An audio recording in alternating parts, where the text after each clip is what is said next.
Hello tankers and pilots, my name is Soulfax and welcome to another episode of WTweekly, an informative news show in which we go over and discuss all the new shiny shit our overlord Gaijin blessed us with this past week. I'm trying to get this show back on its proper schedule, so if I manage to release this episode on Friday, yay, praise me, that means I'm good at this YouTube shit. And I said shit 2 times in a row, I'm sorry. Last episode I planned on introducing a new segment to this show, but I got distracted by my burning hate towards everybody's favorite plane this month, the Ep5, and in my eagerness to pander to my audience and shit on my professional integrity, I completely forgot to add this segment. But fear not, I will ratify that mistake in this episode. This new segment that I'm talking about so feverishly will be called Vehicle of the Week. What a catchy and original name, you might be thinking to yourself. The basic premise is quite simple. At the end of each episode of WTweekly, I will recommend one tank and one aircraft to my dear audience that I find fun or interesting to use, and I will recommend that you use that vehicle this week. And lastly, I will try to explain what makes these tanks and these aircraft so special and dear to my heart. But enough about that, let's talk news! It's been less than a week since the last episode, but a few things have already happened, a few interesting things actually, and I will also discuss one of the things that I mentioned in the last episode, but I didn't go into details on it. So, Gaijin tempered with the aircraft damage models yet again. Now, which ones exactly, you might be wondering? Well, naturally, all of them. In a nutshell, in 1.59, aircrafts of all sizes and shape got a durability buff, and thus require more of your shells connecting and doing damage to take down effectively. When 1.59 released, some people, including me, noticed that the cannons don't seem to pack a punch anymore, and that 1 second burst over the fuselage or the wing of a fighter aircraft isn't a sure kill anymore. But after some inquiring by the community, it was made clear by Gaijin that it was not the guns that were nerfed, but the damage models that got buffed. Well, that is not strictly true. One type of MGs did get a slight nerf, and these are the American 50 cal machine guns. In all honesty, I'm okay with 50 cal nerf. One of my favorite planes and most flown planes in realistic battles that I use to grind both Silver Lions and experience is the German premium capture P-47, the Hitler Bolt, that has 8 50 caliber machine guns equipped on it. Before this nerf happened, it was incredibly easy to shred any fighter plane to pieces with the 850 cals with only a half-second burst. And if it doesn't just rip the fighter to shreds, the fire starting capabilities of the 50 cal would do the trick quite nicely and you would still get the kill. The 50 caliber machine guns are still effective. You can still get kills with them quite easily, but they won't just outright rip any fighter plane apart with the shortest of bursts, and considering the ammo capacity of this plane, which is numbered in the thousands, I understand why Gaijin made it so that a P-47 pilot can't just spray and pray from +1 kilometer away, hoping that a few shells hit and start a fire, and by doing that never running out of ammo and having to go back to an airfield and rearm. All in all, it's a positive change in my opinion. It promotes skillful play while not causing too much frustration and makes flying the 50 cal equipped planes more of a challenge in my opinion, which I'm completely fine with. Now moving on to the damage models buff. I've already stated my opinion on this issue in the last episode, but to reaffirm that same opinion and expand upon it, I will try to explain that while this change seems like a major one, it's not actually such a big deal. Unlike some other recent changes and additions to War Thunder, to Polar 4P, sorry, the average player can easily adapt to this change, and most of us have, some even subconsciously.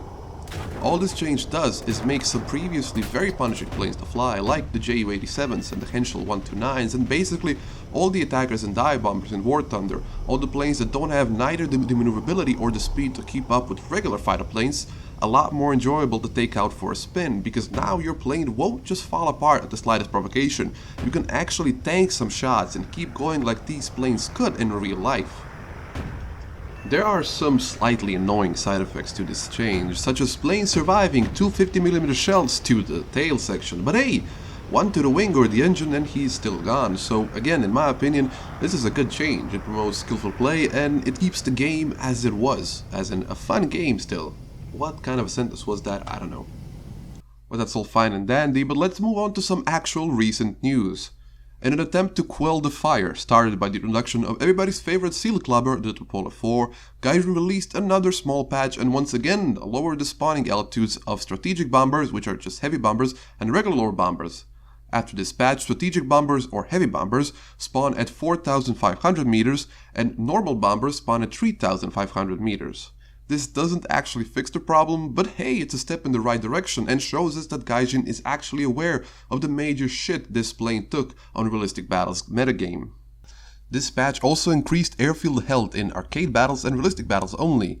So I quote, airfield durability in all air realistic and arcade battles has been increased, a slight increase for low rank battles and a significant increase for high rank battles.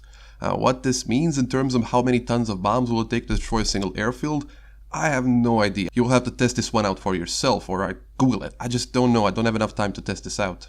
Another thing that I want to bring to your attention are the changes made to simulated battles Enduring Confrontation and how spawning works, but before that I need to give credit where credit is due. A couple of weeks ago, a Gaijin technical moderator, which is basically a middleman between the community and development team, who goes by the name of Hunter NZ, I hope that's how it's pronounced, started a thread on Air Simulated Battle forum subsection looking to talk to the community and try to resolve some of the issues Enduring Confrontation currently has and make Simulated Battle a more refined game mode. It's Hunter NZ who we need to credit for these positive changes to EC spawning mechanics. One of the suggestions made by the community, and by this I mean yours truly, was to allow up-tiering planes into tiers where they're not available in. Basically what I and a couple of other same players on the forum suggested was a way of bringing aircrafts that have too low of a battle rating to play in certain tiers. An example would be the Ju-87G2 with its 3.0 battle rating. It can't play in tier 3 matches, although it could just as well play in them. One of the changes in this patch exactly addressed this issue, allowing planes that are 0.3 battle rating lower than the minimum requirements in tier 2 and tier 3 matches to take part in these matches and be spawned without a dead timer.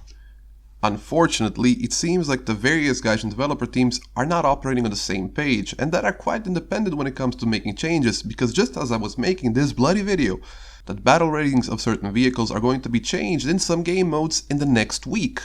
And naturally, since we can't have nice things, two of the planes that were affected by the previously mentioned change and that I was most excited for got their battle ratings reduced by 0.3, which means that you could fly the Cannon in Vogel and the Flying Duck in Tier 3 Enduring Confrontation for less than a week. Yay! There are so many planes that had their battle ratings changed, so don't expect me to go through them all, but let's just say that this was not the only disappointment with this fresh battle rating change. In general, this battle rating change seems to be precisely aimed at nerfing bombers in simulated battles. If you look at the changes, you will see that most of the bombers noted had their battle ratings increased in simulated battles. Some of the most notable are as followed. All of the B-17s, even the Japanese one, which is strange, Gaijin usually doesn't do that kind of stuff, had their battle ratings increased by 0.3, and the B-29 had its battle rating increased by a huge 0.7, which means that it joins the Tupolev 4 as the only prop plane at 7. Wait. Okay, that's not true anymore. The Tupolev 4 is 8.0 in realistic battles. Jeez, I honestly don't know what the Tupolev 4 did to deserve this. It's totally fair and balanced. At this rate, by the end of the year, Gaijin will introduce 10.0 battle rating, and the Tupolev 4 will be the only plane at that battle rating.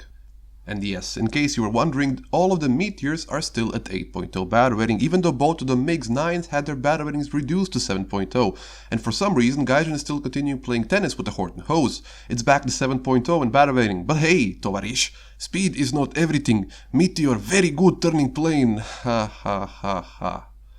I'm having trouble following these changes. Most of the bombers had their battle rating increased in simulated battles, which I'm fine with. The less bombers bomb in sim, the better. But then you look at the P-51 D-30 and its new battle rating of 4.3, and despite fucking up the Focke-Wulf Doris flight model, the D-12 went up by 0.3 battle rating and the D-13 went up by a huge 1.0 battle rating in sim battles. While I can understand some of these changes, especially the sim battles battle rating, which will make up most of what's been changed, these changes are made to fit the new EC spawning mechanics. But take the Doris for an example. Going from being a mid-tier plane in Tier 4 EC, now they are both at the end of the spectrum and take a buttload more spawn points to spawn. On the ground forces side of things, the changes are fewer in number, but Gaijin still somehow managed to make some questionable decisions, specifically with the relatively new German open-top tank destroyers, the Studer Emil and the Fat Max. Actually, scratch that, I just noticed those are arcade battles changes, and we all know nobody cares about arcade battles. Other than the arcade battle changes, the only other change was made to the Panther F, which is by the way an awesome tank. It now sits at 6.0 battle rating, which is an 0.3 battle rating decrease from the previous battle rating. Yeah, good work Gaijin, you get thumbs up on that for me. I think that pretty much covers all the things that I wanted to mention and discuss in this episode. Well, that's a first. I actually managed to squeeze everything in that I wanted to talk about. Haha! The only thing left to talk about is the whole vehicle of the week thingamajig. The first plane I recommend can be no other than the spectacular Junkers 87, all of the models, but if you want the perfect balance of both firepower and flight characteristic, go for the D5.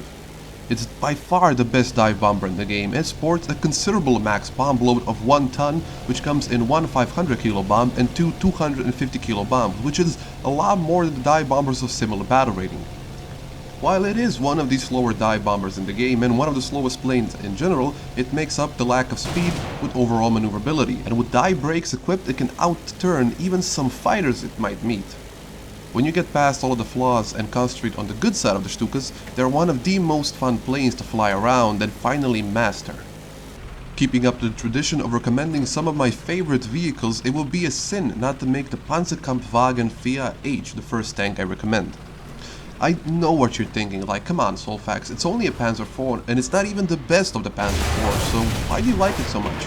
Well, in my eyes, it is the best example of what an average German tank is like. It's like you took every single German tank stereotype and made it into a tank. If you can do good in a Panzer IV-H, you can do good in any German tank. Everything on this tank is average but the cannon. The armor is meh. Even with the additional armor modification fitted on it, it's really not up to scratch. The mobility is meh. It's decent, but they're much faster medium tanks at the battle rating. But the cannon is awesome. It might not be as good as the Panther 75mm, but fuck me if this cannon couldn't perform as well as it does at 4.3 at 5.7 battle rating. The shells do have a decent velocity and the APHE shells do a buttload of damage, especially when compared to the American APHE shells. It has more than enough penetration to go through everything it faces, and it has a decent minus 10 degrees gun depression, and the turret also turns well. What more can you ask from a Panzer? That concludes this week's episode of War Thunder Weekly. I hope you enjoyed and maybe learned something. My name has been Soulfax and I will see you next week. Stay cheeky breeky!